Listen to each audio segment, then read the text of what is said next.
So I want to know about, and probably many people who's going to be watching this, we want to know about how did you meet Craig Fraser, and how did that happen that he trusted you to co-DP the film, and I suppose he wasn't on set, so you pretty much done all the work.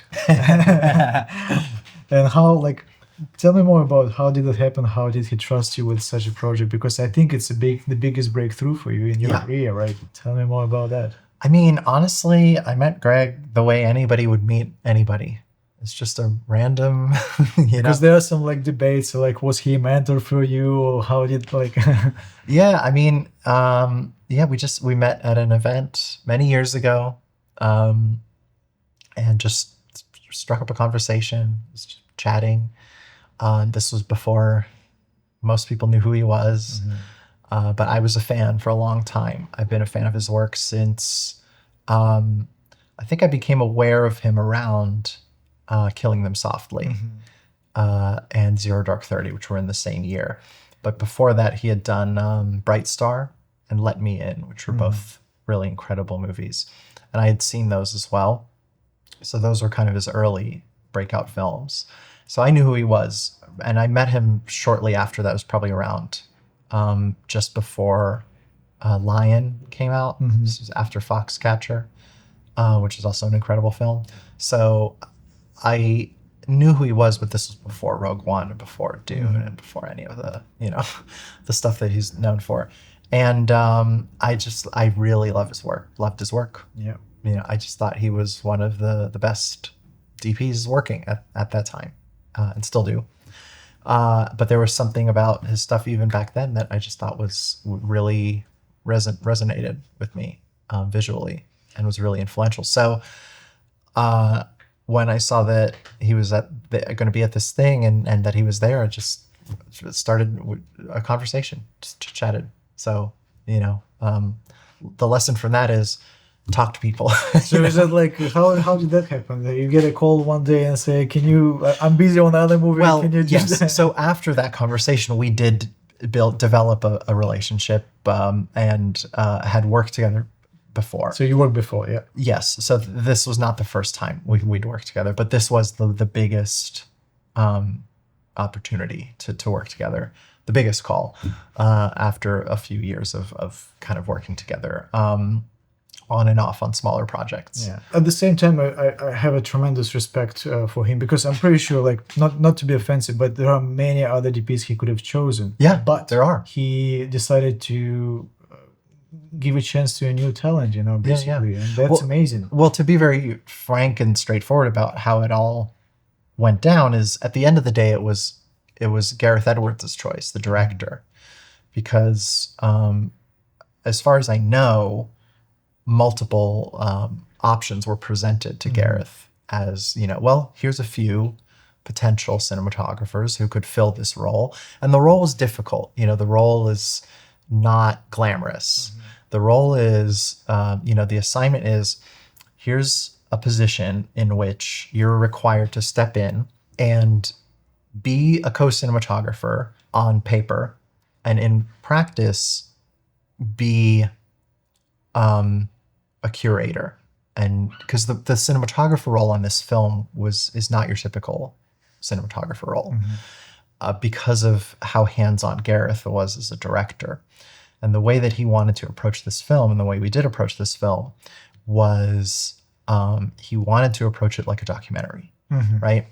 So in the ideal version of the way that he wanted to shoot the film, he didn't want to light anything at all. He wanted to drive around to real locations and hop out of a pass van with a camera and put actors in a real location and just film them like a documentary.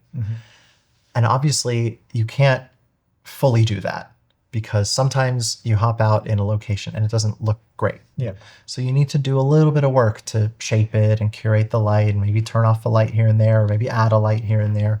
So that was my job, was to find a way to make it look good. To make it look a little bit more curated, to curate the natural light a little bit.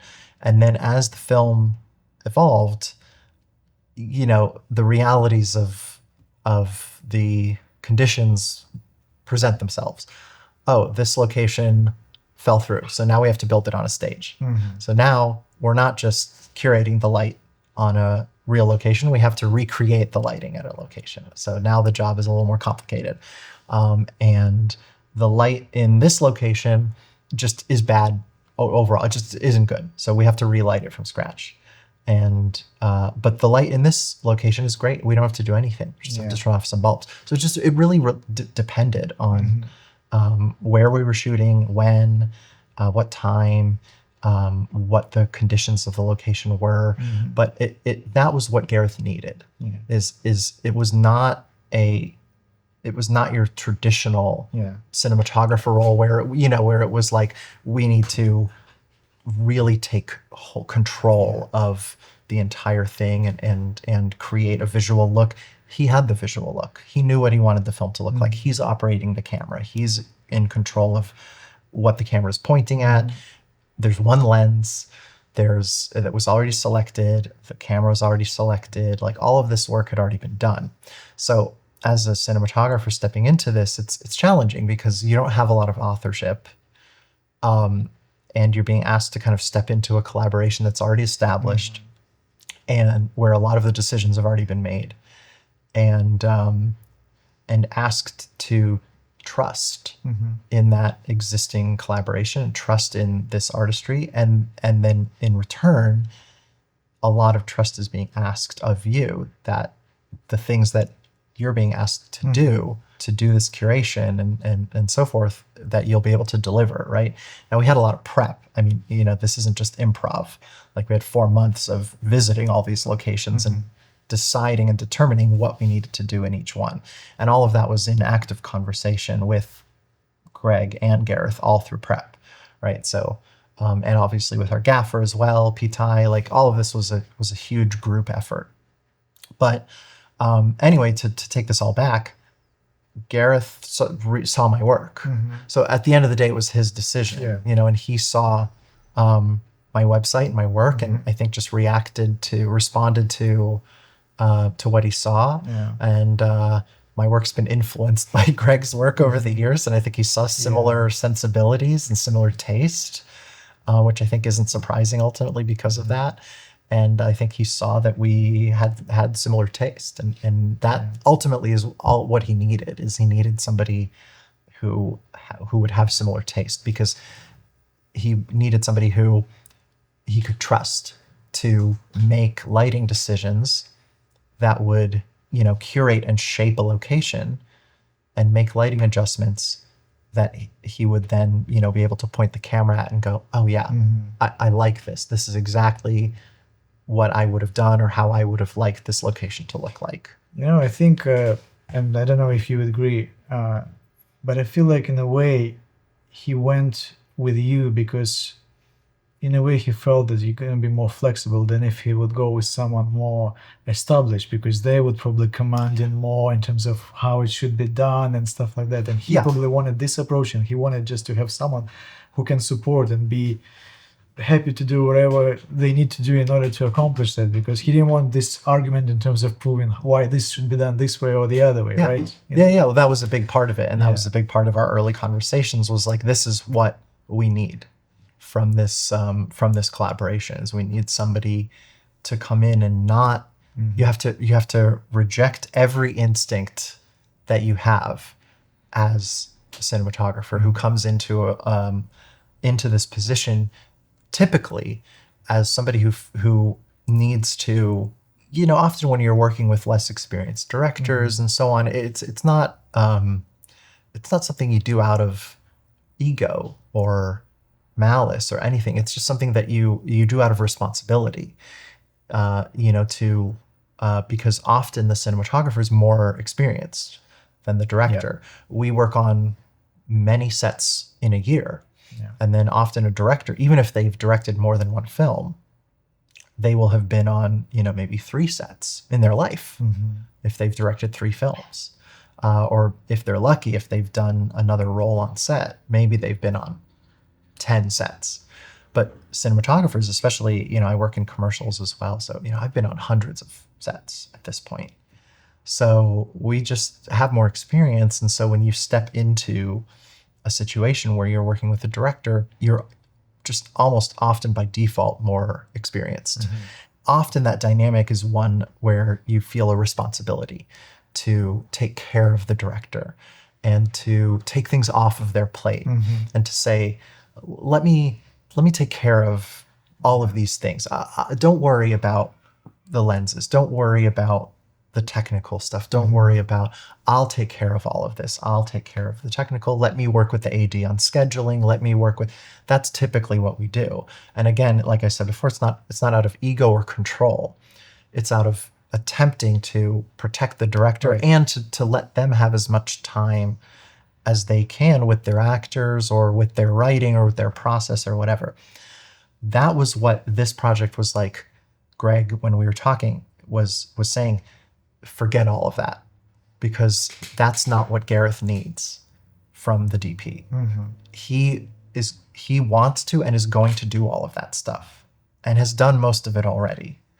He is in charge of the schedule with the AD. He doesn't need you to do it. He doesn't need you to take care of the lenses. He wants to do it. He's already picked the lens. He's going to operate the camera. He's going to decide what's in frame. So everything that you typically do as a DP is not what he needs. He needs a collaborator that he can lean on when he needs you. And as Greg said, and this was the thing, he said this very early on, it was very prescient. He said there's going to be days on the set where Gareth isn't going to talk to you at all.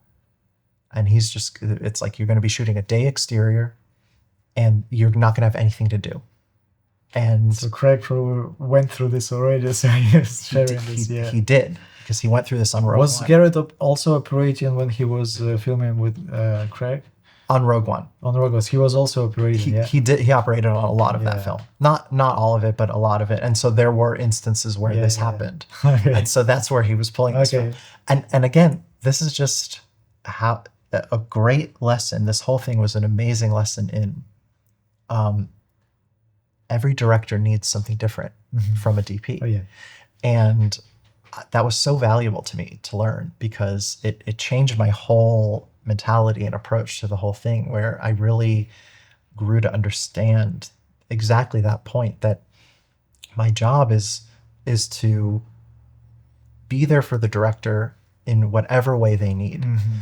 And some directors need a lot of help and a lot of support and rely on you a lot, and others need something different from you. And our job is to fill whatever gap they need, and to be whatever type of DP they want and they need, and to be happy to provide whatever. You know, that's I really believe that. I really, really strongly believe that.